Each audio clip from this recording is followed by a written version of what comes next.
Tai paskui mažinti vartojimą, nes tas vartojimas tai irgi klimato kaitai labai kenkia, nes daug yra išmetama tiek nuodingų dujų, tiek atliekų, apie rūšiavimą palietėme, nes puvimo produktai irgi šiltnamio efektą sukelia. Paskui tą naudojimąsi viešuoju transportu, dviračiais, kad kuo mažiau automobiliais važiuotume varomais dujomis, dyzelinu ar ten benzinu. Na ir va čia mūsų tos pagrindinės skaidrės. Bet mes, mes pagrindė kažkaip tai akcentavomės į šitą, į CO2 ir metano dujas. Tiesiog mažinti šių dujų išskyrimą. Taip, ir dar ką va čia mes nespėjom įrašyti, tai iš tikrųjų miškų kirtimas labai prisideda prie visuotinio atšilimo, nes tiesiog nebelieka augalų, kurie sugertų šiltnamio dujas. Ir gaisrai taip pat, ir fejerverkai taipogi. Dar mes iki šiol neatsisakėm fejerverkų. Taip, tai tiek nuo pirmos grupės aš išnekėjau. Ačiū labai. O ar teko kada kalbėti, kokiais būdais galime mažinti visuotinį atšilimą su mokiniais? Arba galbūt kažkokiose pamokose apie tai kalbate, arba galbūt pritaikote? Žiūrėkit, aš esu chemijos mokytoja, tai pagal ugdymo programą 10 klasės pabaigoje yra skirelis apie aplinkosaugą, chemija ir aplinka. Ir taip pat, kai 12-okus ruošiame egzaminui, tai visą laiką egzaminuose chemijos irgi visą laiką būna klausimų apie chemiją ir aplinką. Aš asmeniškai visuomet daug dėmesio skiriu. Ir netgi atskirose temose pabrėžiu. Pavyzdžiui, 11 klasėje kalbant apie plastikus ir jų perdirbimą irgi daug dėmesio skiriu. Kitų dalykų nežinau, bet mano labai dėstomas dalykas siejasi su šitą temą. Susiję. Jeigu galim, aš dar trupučiuką, aš esu profesijos mokytoja, tai man atrodo nereikia net atskirų temų, kadangi aš augalininkystę, dekoratyvinį želdinimą dėstau. Tai prie kiekvienos temos šitą dalyką paliečiam, jeigu tik pasitaiko proga. Tarp kitko vaikam labai tai svarbu ir įdomu. Svarbu jam. Tikrai svarbu ir diskusijos didelės užverda. Aišku, kartais galbūt pamokos tema nukenčia, bet aš nemanau, kad tai žala didelė. Aš irgi nemanau.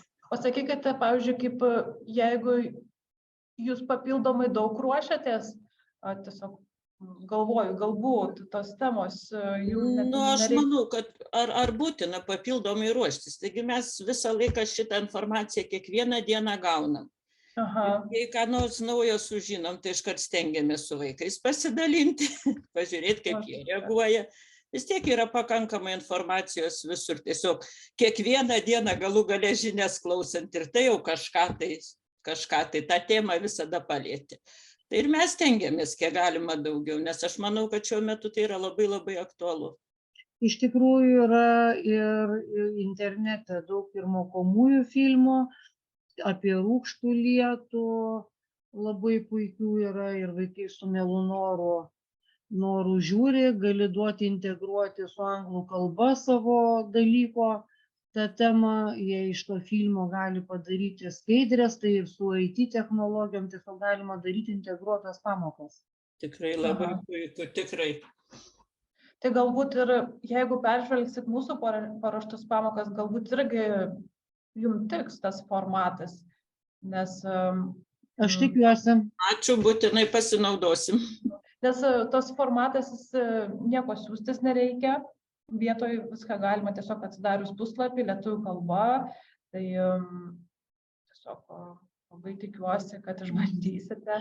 O jūs tos puslapio nuorodas atsiųsit kažkur tai nuorodas, kur rasti tos jūsų visus?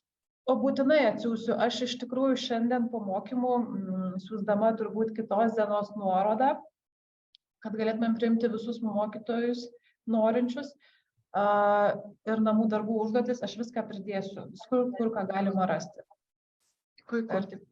su vertinimo formom. Dar apie namų darbus aš tiesiog papasakosiu šiek tiek vėliau pačioj pabaigoje.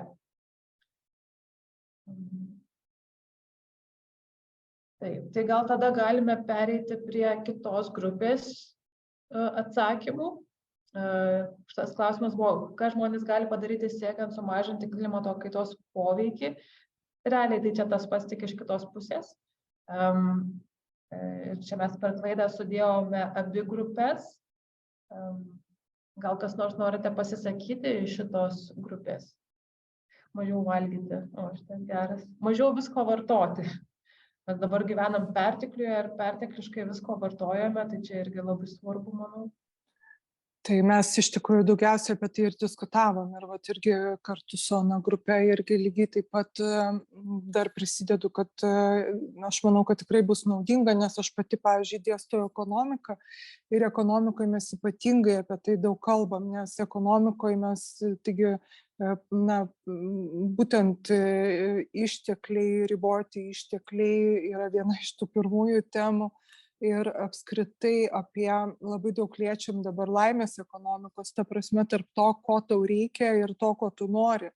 Tas ir tavo galimybių, ir ta prasme įgyvendinimo ir galimybių, kaip tu gali tą padaryti.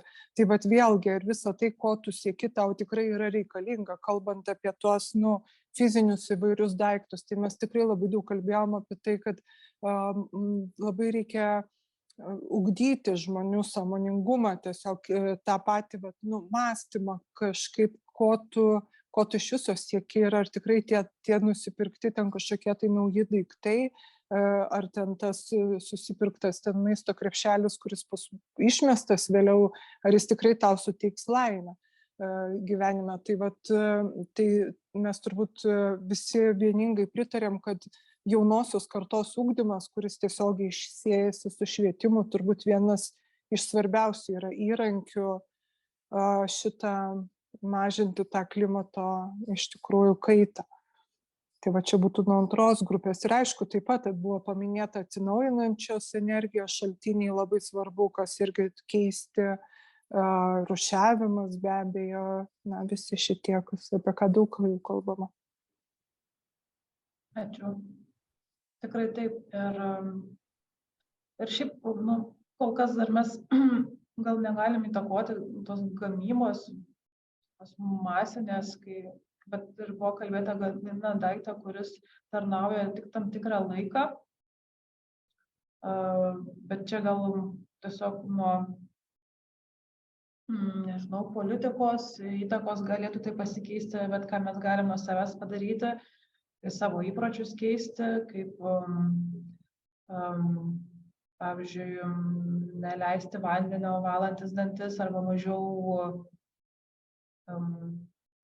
praustis duše, tikrai mažiau vartoti plastiko, rinktis produktus tuos, kurie daugiau ekologiškesni arba įmonės atvirai tiesiog rodo savo gamybos procesą ir stengiasi jį padaryti kuo žiediškesnį, kuo tvaresnį, nes pats šiaip gaminio gamybos procesas, jo ilgaamžiškumas, patvarumas priklauso nuo jo dizaino.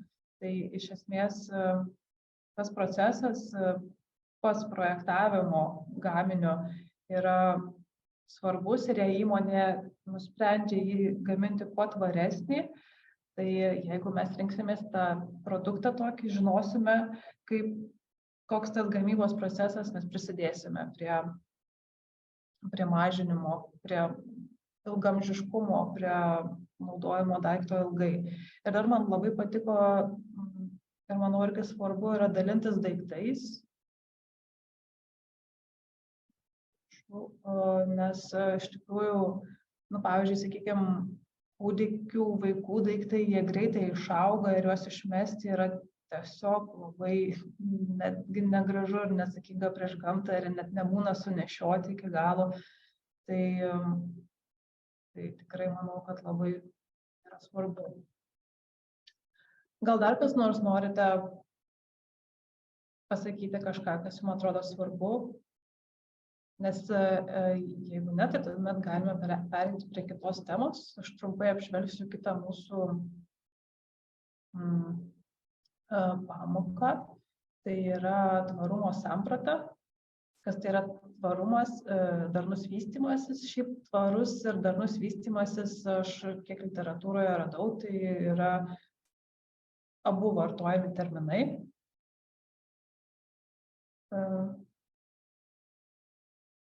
Dar ko nepasakiau apskritai apie pamokas, kad kiekviena pamoka turi savo mokymosi rezultatus. Ir pavyzdžiui, šitoj pamokoj mes turime 4 mokymosi rezultatus, tai yra tai, ką mokiniai turėtų gebėti išėję šią pamoką. Tai, pavyzdžiui, šioje pamokoje yra suprasti skirtingus darnaus vystymosi sąvokos apibrėžimus, mokėti paaiškinti 17 darnaus vystymosi tikslą, mokėti paaiškinti žiedinės ekonomikos sąvoką ir suprasti žaliosios ekonomikos sąvoką. Taip pat kiekvienoje pamokoje mes sudėjome žaliuosius įgūdžius, į kuriuos atsižvelgėme rengiant šį turinį, kurie yra svarbus būtent šiai temai. Pavyzdžiui, šioje temoje svarbus yra analitiniai gebėjimai, gyvavimo ciklo valdymo įgūdžiai, ekosistemų valdymas. Norėjau būtent šioje pamokoje pabrėžti, kokias radome tvarumo savybės pagal Kembridžo verslo anglų kalbos žodyną. Galbūt vertimas nėra pats dar geriausias, mes vertimą į lietuvių kalbą dar šiek tiek taisysime, bet esmę suprasime. Tvarumo savybės yra požymis tęstis tam tikrą laiką, savybė daryti mažą žalą aplinkai arba jos nedaryti išvis, tai yra ilgaamžiškumas. Tai yra idėja, kad prekės ir paslaugos turėtų būti gaminamos taip, kad nebūtų naudojami ištekliai, kurių negalima pakeisti ir nebūtų daroma žala aplinkai. Ir gebėjimas tam tikrą laiką išlikti tam tikro lygio pastoviu. Ir čia jūs galėsite patys patyrinėti, dar norėjau apie aspektus pakalbėti, kad tvarumas gali būti suvokiamas labai plačiai, jis apima politinė, ekonominė, socialinė, aplinkosauginės sritis ir dar daugiau. Ir šioje pamokoje mes išskyrėme šias 7, tai yra ekologinis, politinis, etinis, socialinis, ekonominis aspektas, demokratinis, kultūrinis ir teologinis. Tai apie juos šiek tiek plačiau galėsite patys pasiskaityti. O dabar aš norėčiau Mindaugo paprašyti, kad suskirstytų mūsų dalyvius į 2 grupės ir užduoti taip pat klausimą, kur vienai grupiai bus kaip manote, kuo skiriasi terminas tvarus nuo darnaus? Ir kitas klausimas, kaip manote, kuris darnaus vystymosi tikslas yra prioritetinis šiuo metu ir kodėl? Bet, kad atsakyti į šį klausimą, dar aš tiesiog norėčiau pademonstruoti tuos darnius vystymosi tikslus. Aš gal išdidinsiu ekraną. Jungtinių tautų nustatytus, kuriuos turėtume pasiekti įgyvendinami žiedinę ekonomiką ir apskritai suvokdami tvario vystymosi idėją. Tai pirmasis tikslas būtų sumažinti skurdą, sumažinti badą, gera sveikata ir gerovė, kokybiškas išsilavinimas, lyčių lygybė, švarus vanduo ir higiena,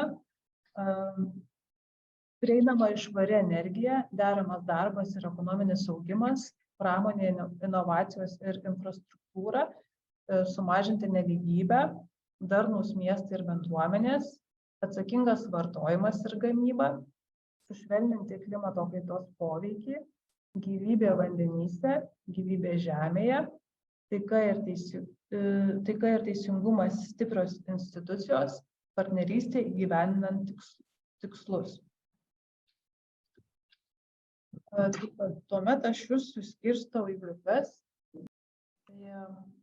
Gavosi taip, kad mes dirbame, abie grupelės dirbame su to pačiu klausimu, tai viskas gerai. Gal aš tada pasidalinu ekranu su pirmos grupelės atsakymais ir tada paprašysiu pakomentuoti.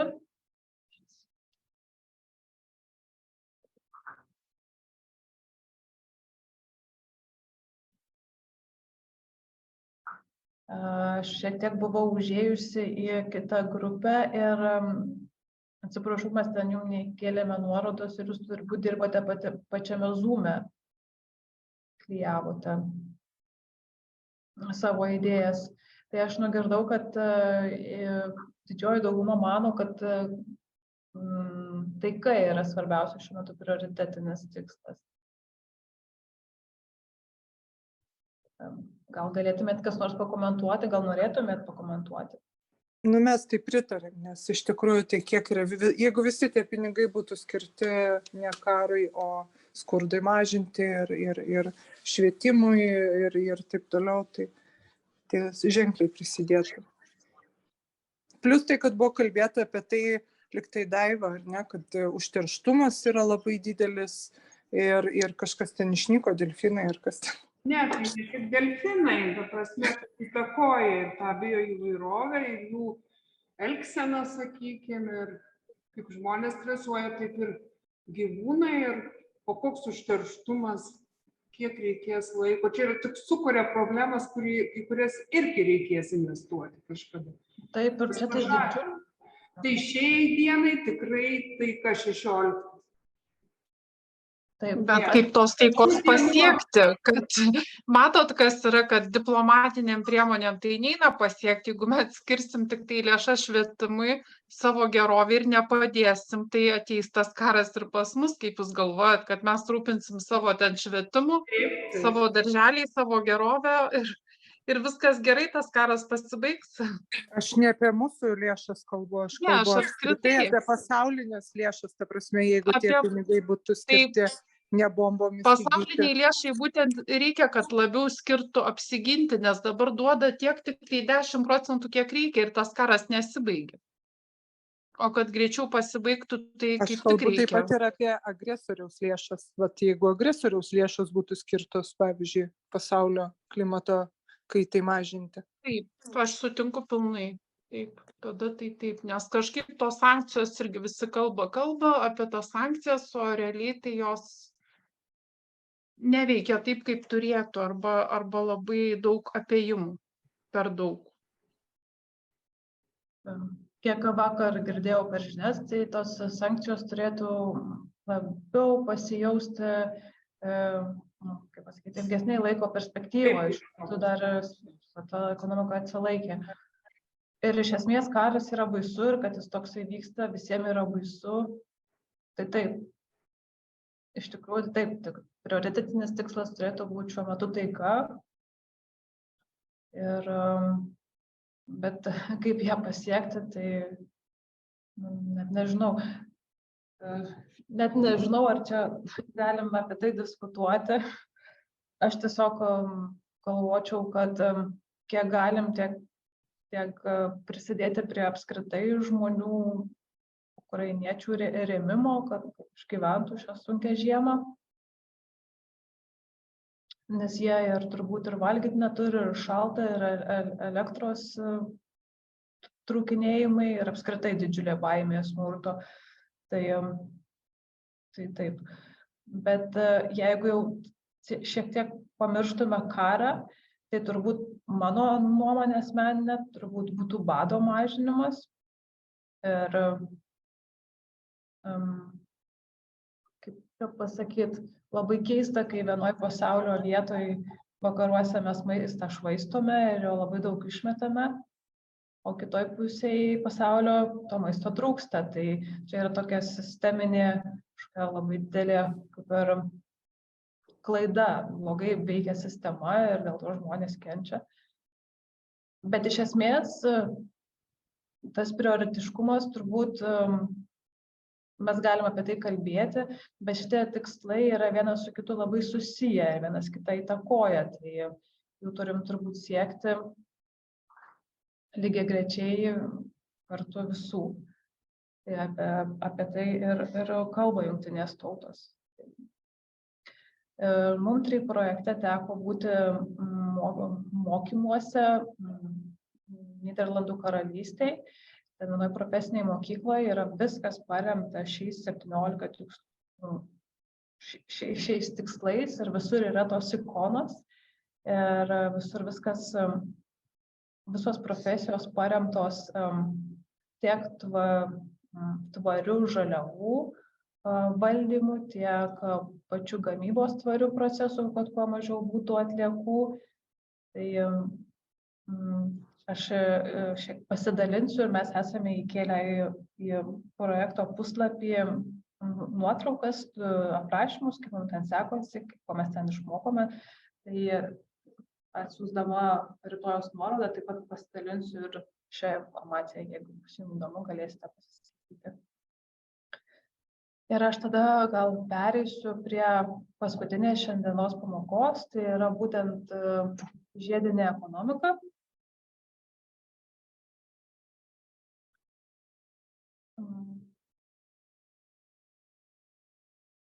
Tai yra pamoka, kurią sudaro 30 skaidrių.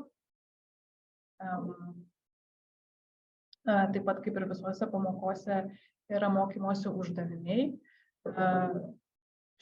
Praėję šią pamoką mokiniai sužinos, kas tai yra žiedinė ekonomika ir kokie jos privalumai. Galės suprasti ir išanalizuoti skirtumus tarp linijinės ir žiedinės ekonomikos modelių, suprasti žiedinės ekonomikos poveikį nacionaliniu mastu arba vietos mastu kitaip, suprasti, kokios yra kliūtys įgyvendinti žiedinę ekonomiką ir kaip jas įveikti. Žalieji įgūdžiai, kuriuos įžvelgėme šioje pamokoje, yra įžvalgus mąstymas, analitiniai gebėjimai, taršos prevencija ir ekologinis projektavimas.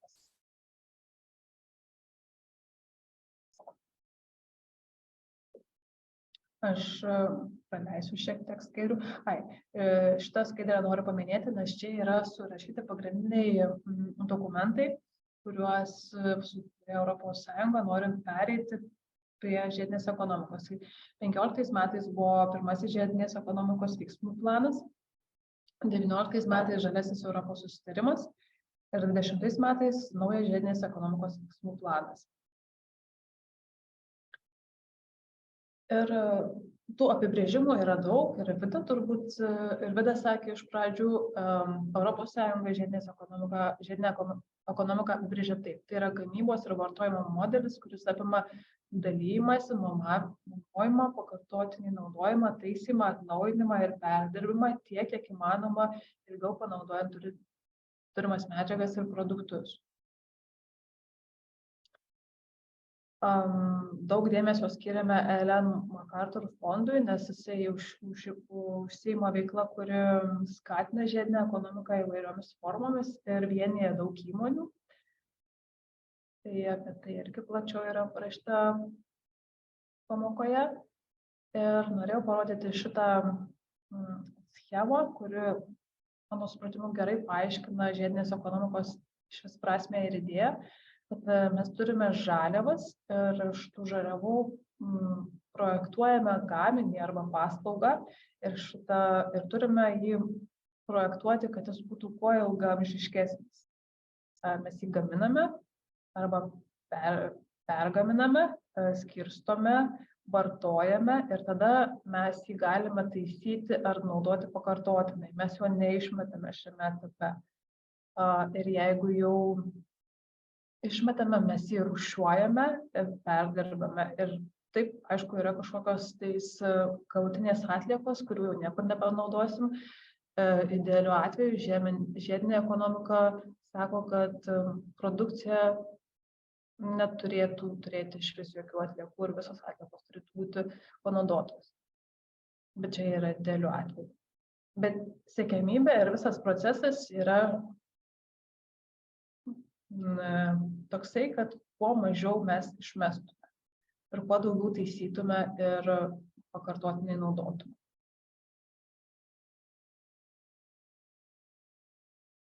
Čia yra apibrėžimai, kurie, manau, bus svarbus mokiniam. Galbūt jie ir neskaitys plačiau, bet tiesiog, kad pasiskaitys, kad suprastų skirtumą. Čia yra klausimai, kuriuos mes aptarsime vėliau ir aš dar norėjau tik parodyti, kokie yra žiedinės ekonomikos privalumai. Ir tos privalumus galime apibrėžti tam tikrais lygmenimis. Tai, pavyzdžiui, aplinkosauginiu lygmeniu, kad įgyvendindami žiedinę ekonomiką mes galime sumažinti išmetamo CO2 kiekį, taršos lygį, sąvartynų ir atliekų kiekį ir pereiti prie atsinaujinančios energijos ir tvaraus medžiagų naudojimo. Ekonominiu lygmeniu daugybė mokslinių tyrimų parodė, kad įmonės sutaupytų nemažai lėšų, jei galėtų padaryti daugiau, naudodamos mažiau.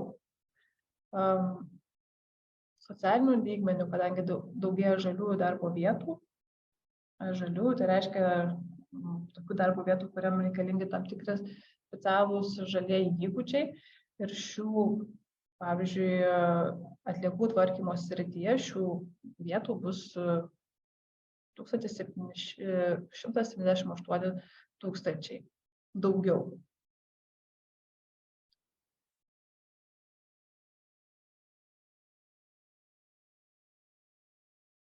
Šiuo metu egzistuojantis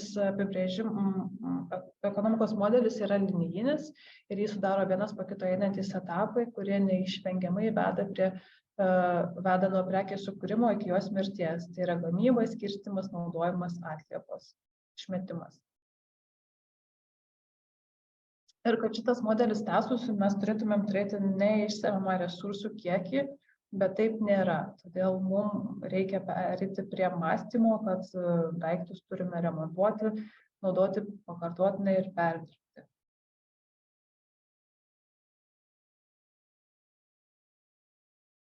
Taip pat žiedinės ekonomikos pliusas yra tai, kad žiedinė ekonomika skatina glaudesnį įmonių ir skirtingų ekonomikos sektorių bendradarbiavimą. Ir šiame bendradarbiavimo tinkle yra svarbu tai, kas vieniems yra atliekos, kitiems tampa ištekliais. Čia yra klausimai, kurį galėsite išbandyti. Ir šiek tiek pavyzdžių. Pavyzdžiui, mados pramonės sektoriaus pavyzdys yra sukurtos mobiliosios programėlės ir svetainės, kaip pavyzdžiui Vinted, skirtų dėvėtiems drabužiams pirkti ir parduoti, nuomoti. Tai aš irgi prie to prisidedu ir manau, kad tai yra labai gerai ir randu ten labai gerų daiktų ir visiškai nesunaudotų ir tikrai naudoju, paskui pati dalinuosi. Automobilių dalinimasis, elektronikos įvairių prekių dalinimasis, netgi yra plytų panaudojimas antrą kartą. Vienas iš pavyzdžių yra Nyderlanduose vykdytas projektas Deklik, kur buvo sukurtas įvairių įmonių nuo muilo iki alaus gamintojų ryšių tinklas. Ir projektas buvo apie tai, kad buvo surenkamos tam tikros medžiagos kaip kavos tirščiai, apelsinų žievelės ir kitos organinės atliekos iš tam tikrų įmonių ir perduodamos kitoms, ir kurios iš šių atliekų gamindavo kitus produktus, kaip pavyzdžiui, muilą, kompostą, trąšas, apvalų.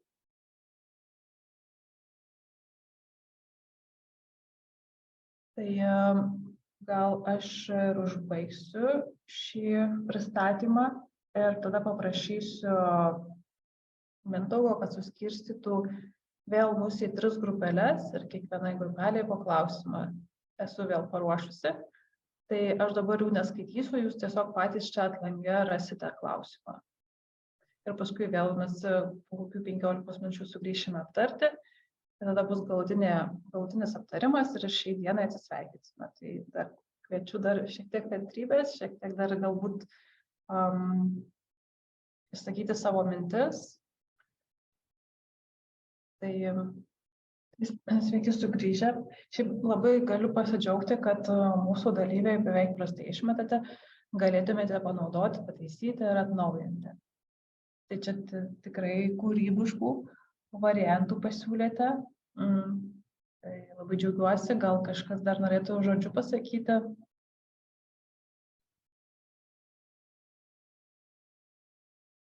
O šiaip nuo savęs galiu pasakyti, kad aš dar iki šiolei nesu nusipirkusi gertuvės su vandeniu nešiotis ir perku plastikinius buteliukus. Tai čia gal ne visai susijęs su klausimu, bet irgi toks įprotis yra ne visai geras, tai aš žadu to artimiausioje ateityje padaryti. O namie galiu pasidalinti, stengiuosi neišmesti drabužių, kai kuriuos dedu į Vinted, kai kuriuos atiduodu kitiems žmonėm, arba giminėm, arba draugam, kurie jau visai susidėvėję, tai tada jau išmetu į tekstilės gaminių konteinerį. Jeigu galima, tai aš trupučiuką noriu pasakyti, kad turbūt mums reikėtų, kas dar turime močiutes, promočiutes, reikėtų jų paklausti apie pakartotiną daiktų panaudojimą, perdirbimą, nes šitą tai jos mokėjo. Iš nebenešiojimo sijono pagamindavo prijuostę susinešiojo, sudraskė skudurėliais, nunėrė takelį prie durų. Ir to dar sudėvėto neišmeta, tai kažką kažkur uždengė, tai pridengė, tai kažką tai. Ar ten visas suknelės persiuva dukrytėm, anukytėm, jokio skudurėlio neišmesdavo. Ir jos tikrai mums galėtų labai... Taigi pavardėjai. Aš galiu papildyti dėl kavos tirščių. Čia žiūriu, daug kas paminėjo kavos tirščius. Tai aš asmeniškai radau tokį panaudojimą, kad jeigu išbarstai kiemą, tai būna plikšalas savo namo kiemą kavos tirščiam, tai nebeslidu būna vaikščioti. Tai yra daug geriau negu druską naudoti. Nekenki gamtai. Ir druska dirvožemį šiek tiek graužia ir patį, jeigu tam būna asfaltas ir asfaltą ardo. O šiaip aš esu girdėjusi iniciatyvą, kad iš tų visų kafeinų Vero kafe, bent jau praeitais metais žiemą surinkinėdavo kavos tirščius ir barstydavo kelią. Ir pernai buvo Kauno eglutė buvo įžiebta. Iš tų deginant tuos kavos tirščius buvo gaminama elektra ir įžiebta eglutė, kiek prisimenu. O dabar tada perėmėm prie kitos temos. Apie mokyklą. Ką jūsų mokykla galėtų padaryti, kad sumažintų energijos, medžiagų ir kitų atliekų, gal taip skapėtų energijos naudojimą ir medžiagų ir atliekų švaistymą. Sakykime taip, kaip galėtų įdarbinti atliekas. Tai renovuoti pastatus taip, kad būtų energetiškai taupesni, įdarbinti saulę. Vat įdarbinti saulę, tai su saulės elementais man visada būdavo klausimas, kad, nes aš esu skaičius, kad elementai tarnauja 20 metų ir paskui juos išmesti, tai jeigu bus masinis naudojimas, paskui bus saulės elementų dideli kapinynai. Tai čia klausimas, kuriuo aš dar domėsiuosi. Taupyti elektrą, šildymą. O kaip jūs manote, kaip mokykloje taupyti elektrą arba šildymą? Įrengti jutiklinius jungiklius. Pavyzdžiui. Ir arba vandenį, kaip ten, kur būna, nustoja bėgti, šiek tiek tik bėga. Irgi pagal jutiklius. Jo. Šildymą galima taupyti per mokinių atostogas mokytojams atliekant darbus nuotoliniu būdu ir prisukus mokykloje radiatorius. Taip galima. Mažinti popierizmą. Taip. Iš tikrųjų, tai mokyklos gali turėti tas sistemas vidinės, kur tikrai gal tiek tų popierių nereikia spausdinti. Jo, bet čia reikia sukurti tą savo informacinę sistemą, pakankamai patogią naudoti. Nes kad nebūtų taip, kad paskui dvigubai, kaip, pavyzdžiui, gydytojai. Bet čia toks perėjimo procesas, tai susikūrus pakankamai efektyvią informacinę sistemą tikrai galima tą popierizmą sumažinti. Įrengti komposto dėžės. Dar norėjau paklausti, ar mokykloje yra įrengtos rūšiavimo atliekų skirtų rūšiuoti dėžės? Mes turim Aušros progimnazijoje. Taip yra ir mokykloje, ir bendrabučiuose. Taip. O mokiniai rūšiuoja ar dar nelabai? Rūšiuoja, tikrai taip. Rūšiuoja. Taip, rūšiuoja, taip. Nu, skatinam, bet kaip jie ten rūšiuoja.